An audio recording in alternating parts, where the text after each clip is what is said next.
আল্লাহর পয়গম্বর মেরাজ থেকে আসলেন। মেরাজ থেকে আসার পর বেলালকে ডাক দিয়ে বলে, বেলাল, তোমার হাঁটার আওয়াজ আমি জান্নাতের বারান্দায় পেয়েছি। সুবহানাল্লাহ।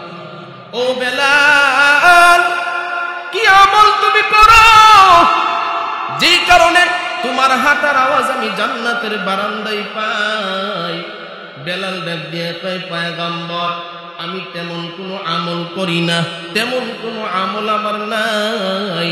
তবে ও পয়গম্বর, আমার যখন উযু চলিয়ে যায় তখন সাথে সাথে আমি উযু করি। ওগো পয়গম্বর, শুধু উযু করি তাই নয়, উযু করার পর আমি মসজিদে গিয়া 2 রাকাত তাহিয়াতুল উযুর নামাজ পড়ি, 2 রাকাত দুখুলুল মসজিদের নামাজ পড়ি। ওগো পয়গম্বর, এই আমলটা আমার একদিনের নয়, 2 দিনের নয় গো পয়গম্বর, প্রতিনিয়ত আমি সব সময় এই আমলটা করি। নবী ডাক দিয়া কয়, বেলাল, ভালো করে শুনো, আল্লাহ তোমার এই আমলের বিনিময়ে দুনিয়াতে থাকা সত্ত্বেও জান্নাতে হাঁটাইতেছে। আমার জান্নাত যদি আল্লাহর জন্য ব্যয় হয়, মরার আগে আল্লাহ জান্নাতের ঠিকানা দিয়ে দেয়। সুবহানাল্লাহ। অথচ সেই বেলাল কি পরিমাণ কষ্ট করেছে, নিজের জানমাল আল্লাহর জন্য ব্যয় করতে গিয়া কি পরিমাণ কষ্ট করেছে। বেলাল একজন কাফের বেঈমানের ঘরে থাকতো। আফ্রিকার জঙ্গলের কালো বেলাল উমাইয়া ইবনে খলফের ঘরের গোলাম ছিল, কাজের লোক ছিল রে ভাই। সে এখনো মুসলমান হয় নাই। উমাইয়া ইবনে খলফ এত নির্যাতন তারে করত। বেলালের জ্বর উঠছে, জ্বর ওঠার পর বেলালে ডাক দিয়ে কয়, বেলাল, আগামীকালকে আমার বাড়িতে একজন মেহমান আসবে, ওই মেহমানের জন্য পিঠা বানানোর প্রয়োজন। তুমি রাত্রিবেলায় কিছু গম তোমাকে দিলাম, এইগুলা আটা করবা, নিজের হাতে জাতা দিয়ে এইগুলার আটা বানাইবা। বেলাল রাদিয়াল্লাহু তাআলা আনহু কয়, ও আমার মুনিব, আমি তো অসুস্থ, মনে হয় পারবো না, খুব কষ্ট হইতেছে আমার। ওরে ভাই, অনেক ঘরের মধ্যে কিন্তু কাজের লোক থাকে, আছে না নাই? কিন্তু আপনারা যারা কাজের লোক রাখেন, এটা কাজের লোকের সাথে কোনো খারাপ আচরণ করা যাবে না। অসুখ বিসুখ সমস্যা সবকিছু দেখতে হবে। কথা ঠিক কিনা বলেন? এটা নবীর আদর্শ। একজন কাজের লোক আপনার ঘরের ভিতরে আছে, ওই লোকের সাথে জুলুম করা যাবে না, তারকে জোর জবরদস্তি করা যাবে না, তারে কষ্ট দেওয়া যাবে না। আপনার একটা ঘরের মানুষকে, আপনার একটা সন্তানকে যে পরিমাণ ভালোবাসেন রে ভাই, একটা কাজের লোককে এই পরিমাণ ভালোবাসতে হবে। উমাইয়া ইবনে খলফ ডাক দিয়ে কয়, কথা শুনবো না, তুমি রাত্রিবেলায় গমগুলো পিষবা, আটা বানাইবা। এবার বেলাল ডাক দিয়ে কয়, ঠিক আছে, আমি চেষ্টা করব। এত পরিমাণ জ্বর, যাদের জ্বর উঠে দেখবেন অনেক সময় বেশি জ্বর উঠলে কাঁপুনি উঠে, অনেক মানুষ আছে জ্বরের কারণে অজ্ঞান হয়ে যায়, আছে না নাই? কিতাবের মধ্যে লেখে রে ভাই, বেলাল রাদিয়াল্লাহু তাআলা আনহু রাত্রি বেলায় জাতাটা নিতে পারতেছে না, কাঁপতেছে। জাতা কিভাবে ঘুরাইবে? এরপরেও তিনি বৈশা আস্তে আস্তে জাতা ঘুরায়, আটা বানায়। হঠাৎ করে তার অজ্ঞান হয়ে গেল, সে তার জ্ঞান চলে গেল। এবার সকাল বেলায় উমাইয়া ইবনে খলফ যখন আসলো, আয়েশা দেখে বেলাল অজ্ঞান হয়ে পড়ে আছে, তারে মারা শুরু করলো। এবার বেলালের জ্ঞান ফিরলো। বেলালে ডাক দিয়া কয়, কি ব্যাপার, তুই কেন আটা গুলা বানাস নাই? আমি বলতে পারি না, আমি চেষ্টা করেছিলাম, কিন্তু আমি হঠাৎ করে আমার কি যেন হয়ে গেল। বেলালের মাথার চুলের মধ্যে ধরেছে রে ভাই, চুলের মধ্যে ধরে এমন ভাবে জুড়ে একটা টান মেরেছে। বেলাল মাগো মাগো বলে চিৎকার দিয়া ডাক দিয়া কয়, আমার এইভাবে মাইরেন না, আমি সহ্য করতে পারি না। কিতাবের মধ্যে লেখে বেলাল ডাক দিয়া কয়, আমার চুলগুলোর মধ্যে যে ধরেছিল এমন জোরে টান মেরেছে প্রত্যেকটা চুল তার হাতের মধ্যে উঠে এসেছে। এই পরিমাণ কষ্ট বেলালকে দিয়েছে। বেলাল রাদিয়াল্লাহু তাআলা আনহু এরপরেও মুনিবকে মানে, তার মালিকের সাথে সে খারাপ আচরণ করে না। ডাক দিয়া কই, মালিক আমারে আপনি মাফ করিয়া দেন, আমি বাকি কাজগুলা শেষ করব। এরপর উমাইয়া তারে ছাড় দেয় না, বুকের মধ্যে একটা সজোরে লাথি বসায়া দিল। বেলাল ডাক দিয়া কয়, এত জোরে লাথিটা আমারে মারলো, আমি 2-3 হাত দূরে গিয়া পড়ে গেলাম।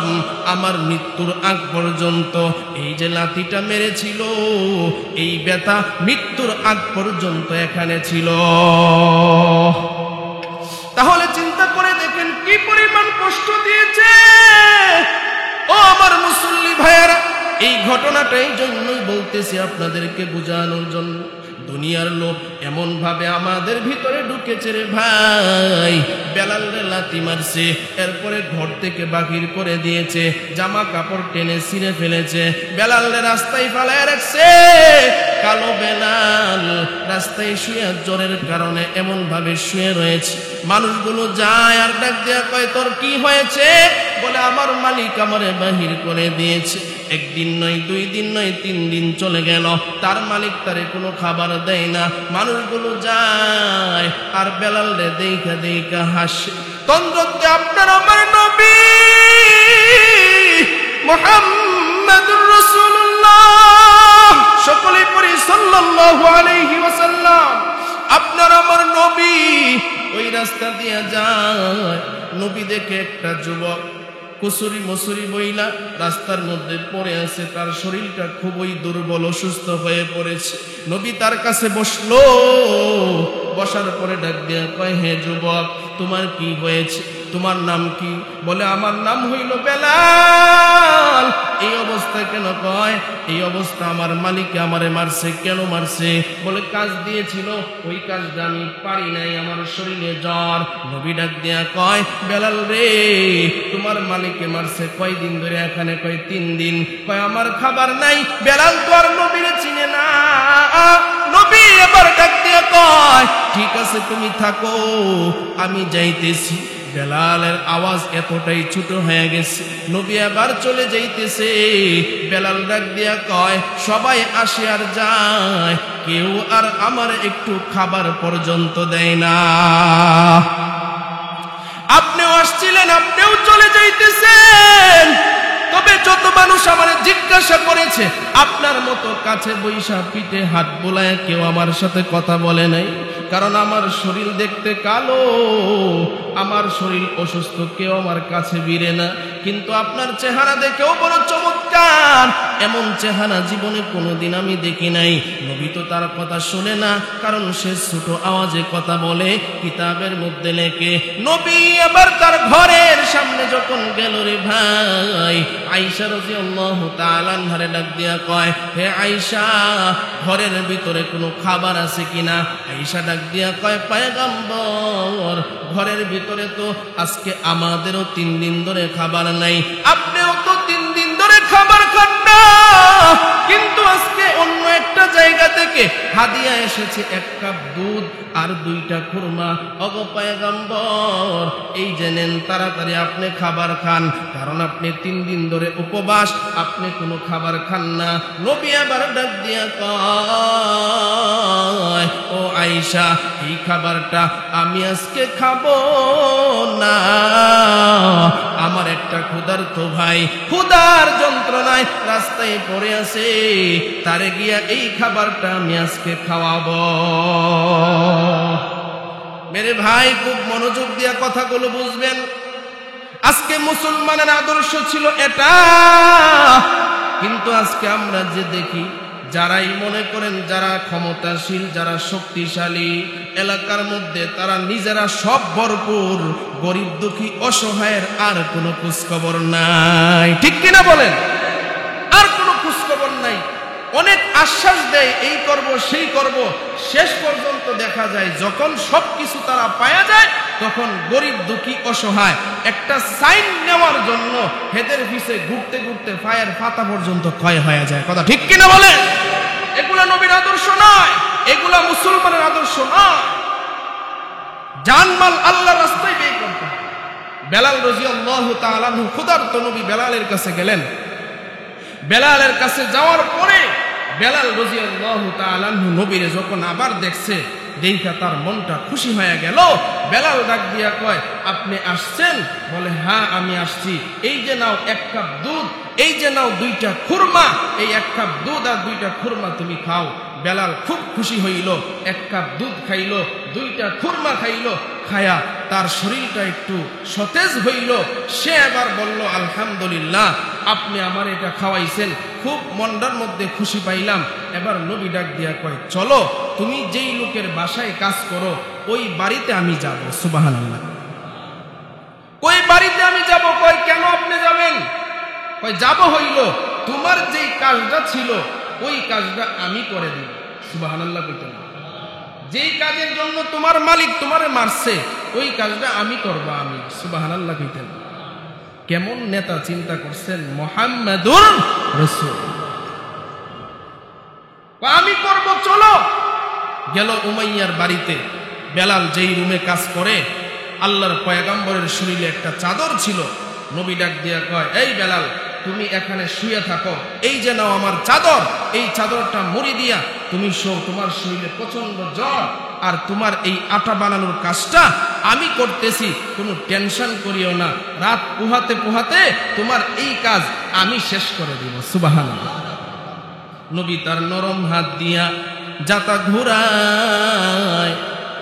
4-5 কেজি গম হবে, কিতাবের মধ্যে লিখেছে। নবী সারা রাত ওই 4-5 কেজি গম সুন্দর কইরা জাতায় ঘুরায় ঘুরায় আটা বানাইছে। হঠাৎ করে বেলালের ঘুম ভাঙলো। সকাল হবে হবে এমন অবস্থায় বেলাল তার চোখ খুলে দেখে এমন সুন্দর মানুষ, সুন্দর চেহারার অধিকারী মানুষ নিজের হাত দিয়া যে জাতা ঘোরাইতেছে, নবীর হাতে ঠুসা পড়ে গেছে। ঠুসা চেহারা এমন সুন্দর, নবী যে সারা রাত্র নয়া নয়া কাজ করে চেহারা লাল হয়ে গেছে, শরীর থেকে ঘাম ঝরঝর করে পড়তেছে। বেলাল রাদিয়াল্লাহু তাআলা আনহু নবীর দিকে যখন তাকাইলেন, তিনি আবার ডাক দিয়ে কয়, আপনি তো কোনো মানুষ হতে পারেন না, নিশ্চয়ই আপনি আল্লাহর কোনো বন্ধু। আপনি তো কোনো মানুষ হতে পারেন না, আপনি তো কষ্ট করতেছেন। এবার বেলাল ডাক দিয়া কয়, আপনি তো আমার পরিচয়টা জানলেন, আপনার পরিচয়টা তো আমার দিলেন না। নবী আবার ডাক দিয়া কয়, বেলাল, আনা মুহাম্মদ ইবনে আব্দুল্লাহ, আমি হইলাম মুহাম্মদ ইবনে আব্দুল্লাহ, আব্দুল্লাহর ছেলে মুহাম্মদ। বলে, কোন মুহাম্মদ? বলে, মক্কায় আমার জন্ম। বেলাল ডাক দিয়া কয়, আমি তো অনেক শুনেছি আমার মালিকের কাছে আপনার নাম, আমি শুনেছি আপনি নাকি শেষ নবী, আপনার নাম অনেক শুনেছি। তবে শুনেন, আমার মালিকে আপনার কথা অনেক বদনাম আমার কাছে বলে। কি বদনাম বলে? আপনি নাকি পাগল, আপনি নাকি সংসারে অশান্তি লাগান, আপনি নাকি মানুষকে জুলুম অত্যাচার করেন, আপনি নাকি নারী লোভী, আপনি নাকি টাকা পয়সার লোভ আপনার অন্তরে। কিন্তু আমার মালিক এই কথাগুলো যখন আমাকে বলতো আমার বিশ্বাস হইতো না, কিন্তু আমি তো জানি না আপনি সে, আমার আর বুঝতে বাকি নাই আপনি যে আল্লাহর পয়গম্বর, আমার আর বুঝতে বাকি নাই। এক্ষুনি আমারে হাতে ধরে কালিমা পড়ায়া মুসলমান বানায় দে, এক্ষুনি আমারে মুসলমান বানায়া দে। বেলাল চোখের পানি বলে কান্দে, আপনি একজন আল্লাহর পয়গম্বর, আর আপনারে দিয়ে আমি কাজ করাইছি। নবী ডাক দিয়া কয়, বেলাল রে, তুমি তো আমার ভাই, আর এক ভাইয়ের কাজ আরেক ভাই করে দিবে, এটাই আল্লাহর পক্ষ থেকে শিক্ষা। সুতরাং তোমার তোমার টেনশন নাই, তুমি আজকে ইমানদার হয়ে গিয়েছো। এবার আল্লাহর পয়গম্বর বলে, বেলাল এই যে নাও তোমার আটা, মালিকের কাছে নিয়ে আটাগুলি দাও। বেলাল রাদিয়াল্লাহু তাআলা আনহু মালিকের কাছে আটাগুলি দিলেন। এবার তার মালিক জেনে ফেলেছে সে যে ঈমান এনেছে। ঈমান আনার পরে বেলালকে এত পরিমাণ কষ্ট দিয়েছে রে ভাই, উত্তপ্ত মরুভূমির বালুর মধ্যে বেলালরে শোয়া রাইখা শিক গরম কইরা, লোহা গরম কইরা তার শরীরের মধ্যে লাগাইতো। আর বেলালরে বলতো, বেলাল বল মুহাম্মদের ধর্ম বাদ দিবি কিনা, কালিমা বাদ দিবি কিনা, আল্লাহর এক হিসাবে মানবি না বল। বেলাল তখন বলতো, না না, আল্লাহর দেওয়া জান, আল্লাহর দেওয়া মাল, আল্লাহর দেওয়া জান যদি চলেও যায়, আল্লাহু আকবার, আল্লাহর দেওয়া মাল যদি আল্লাহর রাস্তায় চলে যায়, আল্লাহর দেওয়া জান যদি আল্লাহর রাস্তায় চলে যায়, এরপরেও আমি ঈমান ছাড়ব না, জীবন দিতে রাজি আছি। উমাইয়া তার জিহ্বার মধ্যে লোহা পুরাইয়া লাগাইয়া দিল। বেলাল এত যন্ত্রণার মধ্যেও শুধু আহাদ আহাদ জিকির করে, সুবহানাল্লাহ, আহাদ আহাদ জিকির করে। আল্লাহর পয়গম্বর আবু বকরকে ডাক দিয়া কয়, আবু বকর, বেলাল রে উমাইয়া এত কষ্ট দিতেছে, তুমি একটু বেলাল রে গিয়া কানে কানে বলো, সে যেন আস্তে আস্তে আল্লাহর নাম নেয়। আবু বকর বেলালের কাছে গেল, ও বেলাল তুমি আল্লাহর নামটা একটু আস্তে আস্তে নিবা, কারণ জোরে জোরে নিলে উমাইয়া তোমারে আরো বেশি কষ্ট দেয়।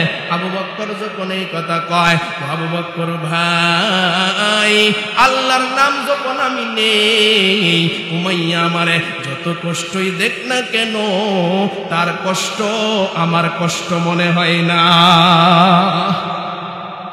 দেখেন তারা কেমন জানমাল আল্লাহর রাস্তায় দিয়েছে, এই জন্য বেলাল কেমন দামি হয়েছে। দুনিয়াতে আছে, এখনো কবরে যাই নাই, তার এখনো মৃত্যু হয় নাই, কিন্তু নবী মেরাজে গিয়া দেখে তার হাঁটার আওয়াজ নবী জান্নাতের বারান্দায় দেখতে পায়। সুবহানাল্লাহ, আল্লাহ এটাই জানায় দিয়েছেন, ইন্নাল্লাহা আশতারা মিনাল মুমিনিন, ইন্নাল্লাহা আশতারা মিনাল মুমিনিনা আনফুসাহুম ওয়া আমওয়ালাহুম বিআন্না লাহুমুল জান্নাহ। ও মুসলমান, ভালো করে জেনে রাখো, আল্লাহ বলতেছেন, নিশ্চয় আমি আল্লাহ মুমিনের জান এবং মালের বিনিময়ে আমি তাদেরকে জান্নাত দান করব। সুবহানাল্লাহ। এই বেলাল তো ছিল কালো, তার চেহারা সুরত ভালো ছিল না, উচ্চ বংশেরও ছিল না, কোটি কোটি টাকার মালিকও ছিল না, কিন্তু বেলাল এমন আমল জানমাল আর আল্লাহর রাস্তায় আল্লাহর জন্য দিয়েছে যে আল্লাহর কাছে সে এত দামি হয়েছে। শুধু তাই নয়, কিতাবের মধ্যে লেখে যখন হাসরের ময়দান কায়েম হয়ে যাবে, বিচার আচার শেষ হয়ে যাবে, মানুষকে আল্লাহ যখন জান্নাতি বানাবেন আর জাহান্নামে দিবেন, আল্লাহর পয়গম্বর ডাক দিয়া কয়, জানোনি সর্বপ্রথম কে জান্নাতে যাবে? আমি জান্নাতে যাব, আমি দরজা আগে খুলব, কিন্তু শুনো, আমি যখন জান্নাতে যাব, বেলাল আমার উট দইরা দইরা টাইনা টাইনা আমারে জান্নাতে নিয়ে যাবে। তাহলে চিন্তা করেন মুসল্লি ভাইরা, আল্লাহর পয়গম্বরের উটের রশি বেলাল ধইরা টাইনা টাইনা জান্নাতে নিবে। দুনিয়ার জমিনে যদিও সে কষ্ট করেছে, কিন্তু এই মর্যাদা আল্লাহর রাস্তায় জান এবং মাল দেওয়ার বিনিময়ে পেয়েছে, ঠিক কিনা বলে?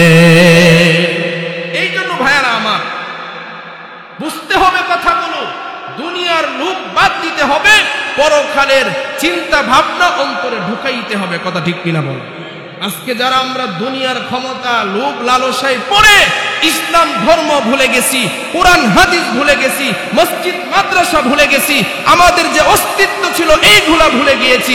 মনে রাখতে হবে, আজকে যদি আমার মরণ হয়ে যায়, কালকে যখন আমাকে কবরে দেওয়া হবে আমার অবস্থা কি হবে, এই জিনিসটা মাথায় রাখতে হবে, কথা ঠিক কিনা বল? এই জন্য মুসলমান, আপনাদেরকে সব সময় এই মেসেজটাই দেওয়ার চেষ্টা করি যে ভাই, শান্তি একমাত্র আল্লাহর হুকুম এবং নবীর তরিকায়, এছাড়া বিকল্প আর কোনো শান্তি নাই। কথা ঠিক কিনা? বিকল্প আর কোনো শান্তি নাই। এই জন্য শান্তি পেতে হলে এভাবেই আমাদেরকে চলতে হবে ভাই। আল্লাহ রব্বুল আলামিন আমাদের এই কথাগুলোকে যেন কবুল করেন, আর এই কথাগুলোর উপরে যেন আমরা সকলেই আমল করতে পারি, সেই তৌফিক যেন দান করেন।